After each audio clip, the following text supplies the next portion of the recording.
So, this one is about finding your market, and I think this could really, really help some people when it comes to this topic. Research markets for different types of music. The reason that I say that is because you will find a lot of DJs and mobile entertainers will play a certain type of music. Now, when you go to being music specific, then you kind of narrow down your market a little bit, and you kind of need to do a little bit of research on that. Find out, what your competition is doing, basically. But is that the right market for you?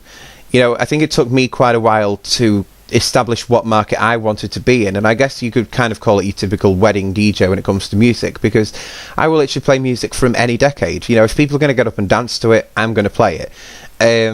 So definitely do some research before you go into a specific type of music. Do you like all sorts of music? And if you do, it might well help you to keep to a sort of gig type where you can play all sorts of music, and you get a little bit more of enjoyment out of your job. Don't be afraid to ask questions to help get yourself established.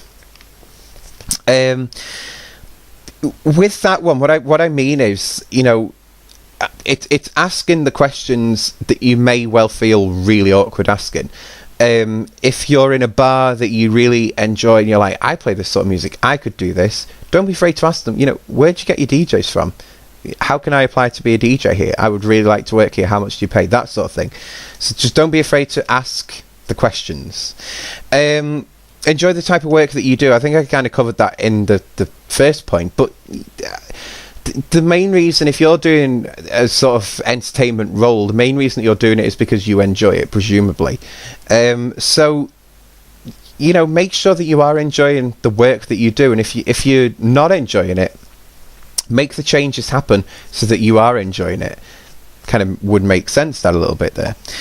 Keep yourself up to date with music types, and try to have a big understanding of what a crowd is expecting from you, which I guess is kind of self-explanatory. If you're going to go and play rave music and you've got a crowd of people that want rave music playing, well, don't be playing rave music from the 1930s, because that's going to be slightly different and maybe a little bit awkward.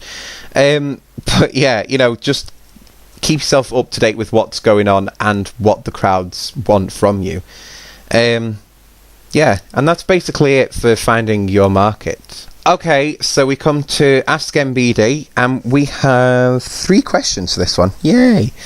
If I'm already doing a regular gig somewhere and want to change my music style, what do I need to do? It would depend. If you're working in a bar and you are expected to play dance music, maybe the owners of the bar don't want you playing anything else than dance. Maybe they are looking to make the change already, but they've just not spoken about it with you.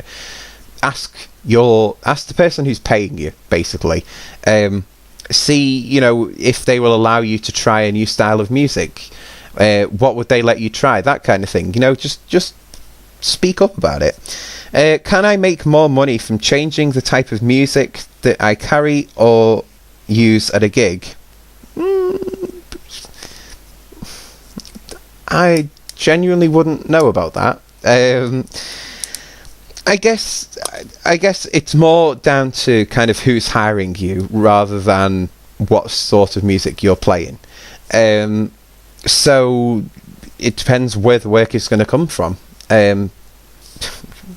Look into it a little bit, maybe. But yeah, how does a typical busy DJ book time off? Forward planning with this one. This is something that I have actually had to do myself, which included training a friend up to be my replacement DJ for while I was away on holiday. And she actually did quite a good job, by the way. But yeah, that was fun. So yeah, it's a case of looking through your diary. It's hard to get last minute breaks unless you've got a clear diary for a week. But forward plan things. If you are doing a gig every weekend for 3 months solid, and you are literally out there Friday, Saturday, Sunday, maybe it might be worth having a little weekend off at some point. So, the next time that someone comes to you and they say, "Oh, can I book you for such and such date?" Say no, and purposely give yourself time off. And yeah, that will hopefully help. So tomorrow, it is the last video. Are you going to miss it? And I genuinely cannot wait to get started on it, because it is now 2:45 in the morning and I'm quite tired. So see you tomorrow.